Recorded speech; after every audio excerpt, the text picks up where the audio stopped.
So you wanna roll for Yoimiya? Well, I gotta tell you, I don't believe you. Not even a little bit. Naganohara Yoimiya is closing out all of 2.0 with a bang, is what I would say. But she's also been slotted between both Kaedahara Kazuha and the entire region of Sumeru. So I guess you should have rolled for her 8 patches ago. Notice how Ball and Ayaka have both had reruns. I bet you feel like a fool right now. Anyone that rolled for Yoimiya on her first banner already understood that she is in fact the best character to come to Genshin Impact. And those people are very intelligent and funny and good looking. Well, I suppose I could step down from my Pegasus on a pedestal to enlighten those commoners foolish enough to not already have her by now. Okay, the bit's over. I'm done. Now, this isn't going to be a fully fledged review of the character, that's a video for another time, but what I'm going to do in this video is go through the pros and cons I think for rolling Yoimiya, given Sumeru is right around the corner. And if you missed out on the Kazuha banner, then honestly, you just got fucking ratioed. So first and foremost, let's talk about what you're getting by rolling for Yoimiya. Yoimiya is like the 50th Pyro DPS to come to Genshin Impact and one of the most proficient bow users when it comes to using normal attacks. In short, this means she is a powerful ranged single target damage dealer that I don't have to aim with or try with at all. Her main advantage over other characters in my opinion is the simplicity of her usage. Your normal attack, you press E, your normal attack again, but now you have a damage buff. This means these jackass specters can't float away from you and get away with it anymore. Bosses take more damage faster, and you now have viable access to the overload reaction for once. I think Yoimiya's only real downfall here is that this is all she has. Her elemental burst is admittedly lackluster in damage and buffs.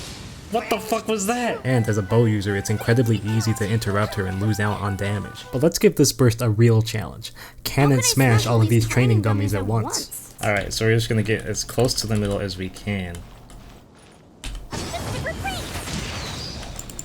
Yeah. So that's how to do it. Alright, she's a good character. She's a great character even. Did you see that? I think Yoimiya's issues at launch are blown incredibly out of proportion. The auto-targeting is a non-issue, and the internal cooldown is really more something that would make her incredibly overpowered, rather than a necessity that she's unusable without. She might not be able to live up to the likes of Hu Tao, but she makes up for it in being incredibly easy to build and play with. She ascends with crit rate, she can use 50 different artifacts, and the Rusted Refinement 5 is enough to give the Thundering Pulse a run for its money. Now let's talk about Sumeru. Yoimiya is going to burn Sumeru to the ground because that is what Pyro does to Dendro, but how will the other elements respond? With Sumeru on the horizon, Hoyoverse has gone ahead and revealed, in quotes, the upcoming characters as well as their elements, but we don't honestly know that much about these characters at all, and I don't think we'll see good practical usage of Dendro until we finally get our hands on 3.0 ourselves. Waiting for a character like Tignari in that sense is really taking a gamble since we again don't know how useful Dendro is going to be yet, but I can understand the allure here. We're talking about a brand new element with an entirely new set. Shut up! I was not expecting that song to get that loud.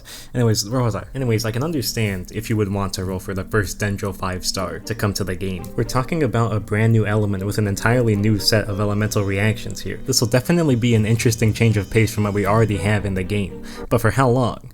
Novelty is a video for another time. But more to the point here, Yoimiya is a character you should roll if you want a reliable damage dealer. She's easy to use and does her job, making her an incredibly easy character to fall back on when necessary. But if you want to take the gamble and see where Sumeru's characters take us, then, well, Yoimiya will be back. However long it may take for that day to come.